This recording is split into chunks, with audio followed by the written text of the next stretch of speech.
Welcome back to Unknown Crimes, the podcast that dives into the most chilling and lesser-known criminal cases from around the world. I'm your host, Layla Johnson, and today's episode we will be talking about Ward Weaver III, an American convicted murderer.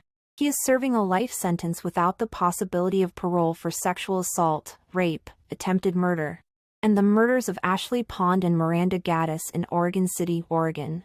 Weaver was born April 6, 1963, in Humboldt County, California, to Trish and Ward Weaver Jr. In 1967, his father abandoned the family. Several years later, his mother married Bob Boudreaux, an abusive alcoholic, and the family relocated to Portland, Oregon. Weaver first exhibited antisocial behavior as a teenager. His sister, Tammy, later said that he was physically and sexually abused at least one family member by the time he was 12 years old. And his half-brother, Robert Boudreaux, claimed that Weaver frequently beat him during their childhood. In 1981, a teenaged relative reported that he had repeatedly raped and beaten her. Police investigated allegations of abuse in 1981, but Multnomah County prosecutors decided not to pursue charges because Weaver had enlisted in the armed services and would be leaving Portland. Shortly thereafter, Weaver graduated from Marshall High School in Portland and joined the U.S. Navy Reserve. He was discharged the following year on May 17, 1982, for heavy drinking and dereliction of duty. During his tenure in the Navy, he met his future wife, Maria Stout, a native of the Philippines. The couple moved in with Weaver's parents and she was soon pregnant. 5 months into her pregnancy, she was physically assaulted by Weaver and hospitalized, but did not press charges. Their son, Francis, was born in December 1982, though it was later determined that he was not Ward Weaver's biological son. In 1981, Weaver's father murdered 18-year-old Air Force recruit Robert Radford and his 23-year-old girlfriend Barbara Levoy, whom he also raped. Weaver Jr. found the couple in Tehachapi, California, where their car had broken down. He later buried the victims in his backyard. In 1984, Weaver Jr. was sentenced to death for the crime. He is also a suspected serial killer, being suspected of up to 24 other murders. Weaver married Maria Stout in 1984, and the couple relocated to Bakersfield, California. On June 15, 1986, Weaver attacked the teenaged daughters of a friend in Fairfield, California, striking one of the girls, 15-year-old Jennifer Ordinoa, with a block of concrete. He was sentenced to 3 years in prison for the assaults. After his release, Weaver and wife Stout relocated to Canby, Oregon, where they operated a store. There, Maria gave birth to their 4th child, Mallory, in 1989. In 1993, Maria Weaver filed a restraining order against her husband, and their marriage ended in divorce. In July 1995, Weaver beat his new girlfriend, Christy Sloan, with a cast-iron skillet. He was jailed for the incident, but Sloan did not testify against him. By October, they were back together and, in February 1996, they married. The marriage lasted 4 years. In August 1997, Weaver began an affair with a woman he met at work. The couple moved into a rented house on South Beaver Creek Road in Oregon City.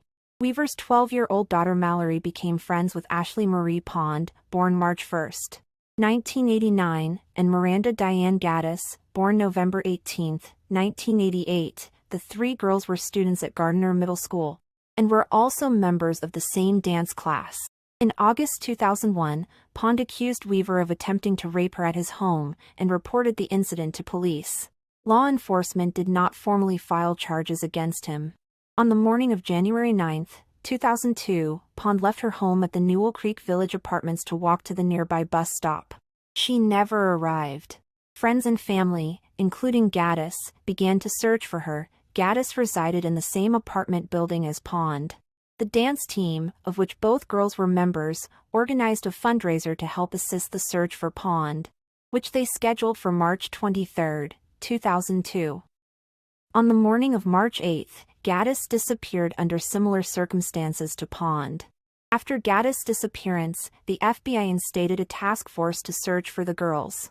FBI spokeswoman Beth Ann Steele stated during a press interview, "There is a growing belief that the cases are related. And while there's a slight hope that they have run away, There is a growing belief that there was some kind of criminal activity involved.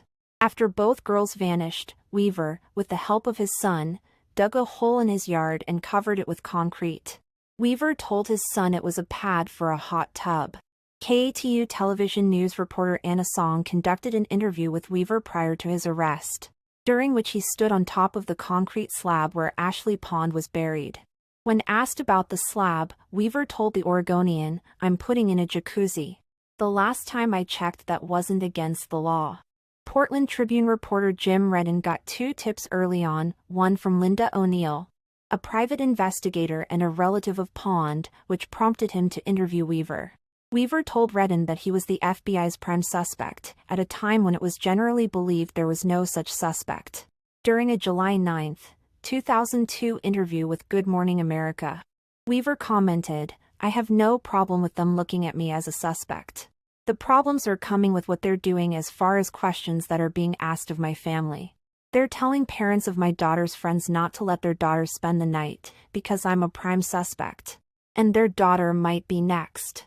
On August 13, 2002, Wearver's stepson, Francis, called police claiming that Wearver had attempted to rape his 19-year-old girlfriend. When speaking to authorities, Francis suggested that his stepfather had been involved in the murders of Pond and Gaddis. Wearver was arrested for the attempted sexual assault, and law enforcement subsequently initiated a warrant to investigate his property. Pond's stepmother, who had suspected Wearver in both disappearances, erected a sign next to the concrete slab on his property which read, "Dig me up." The FBI began a search of Wearver's property on South Beaver Creek Road on August 24, 2002. That day, FBI agents discovered Gaddis remains inside a microwave oven box in a storage shed behind Wearver's home. On August 25, the remains of Pond were unearthed from beneath the concrete slab in Wearver's backyard, where they had been buried in a 55-gallon barrel. The disappearances of Pond and Gaddis drew international media attention, receiving coverage in the Oregonian, People, the Los Angeles Times, the New York Times, and the BBC. The disappearances were also profiled in an episode of Unsolved Mysteries, which aired on September 20, 2002. After the girls' bodies had been discovered, journalist Linda O'Neill, clarification needed, went on to co-write a book about the case, entitled The Missing Girls, published in 2006. The book was somewhat fictionalized, featuring composite characters and reconstructed conversations. O'Neill contended that the substance of the book was accurate, but the FBI criticized the book and took exception to O'Neill's characterization of how the case was solved. In 2002, Governor John Kitzhaber launched a multi-agency investigation into the handling of the first report of Wearver's abuse of Pond. Wearver remained under arrest for the attempted rape of his son's girlfriend until October 2, 2002, when he was indicted and charged with 6 counts of aggravated murder, 2 counts of abuse of a corpse in the second degree, 1 count of sexual abuse in the first degree, 1 count of attempted rape in the second degree, 1 count of attempted aggravated murder, 1 count of first-degree attempted rape, 1 count of sexual abuse in the first degree, 1 count of sexual abuse in the second degree, and 2 counts of sexual abuse in the third degree. In September 2004, Wearver pleaded guilty to 2 charges and no contest for the rest. A plea bargain allowed him to avoid the death penalty. He was sentenced to 2 life sentences without parole. On March 4, 2007, Wearver was walking to the barber shop at the Snake River Correctional Institution for a haircut when the barber, another inmate, revealed a makeshift knife and attacked him, causing neck and shoulder injuries. He was treated at the prison. The barber was placed in the disciplinary unit. In 2009, Gaddis' younger sister, Miranda, visited Wearver in prison on 2 occasions. "I had to know what happened. It was the only way I could put it behind me," she told reporters. During the visits, Wearver admitted to murdering Pond and Gaddis with his bare hands, and told Miranda that he had planned to murder her next. On February 17, 2014, Wearver's stepson Francis was arrested and charged with murder. He and 3 others had robbed and killed 43-year-old Edward Spangler in Canby, Oregon the day prior. Francis Wearver was convicted of murder in 2016, though it was later reduced to manslaughter. Francis' three accomplices were also convicted for their roles in the killing. Michael Oren was sentenced to life in prison for aggravated murder. Shannon Betancourt and Brittany Endicott were sentenced to 7+ years for first-degree robbery. Thank you for watching.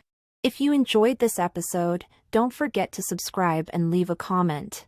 Remember, the darkest crimes are closer than you think, and they're always watching. Until next time, stay aware and stay curious.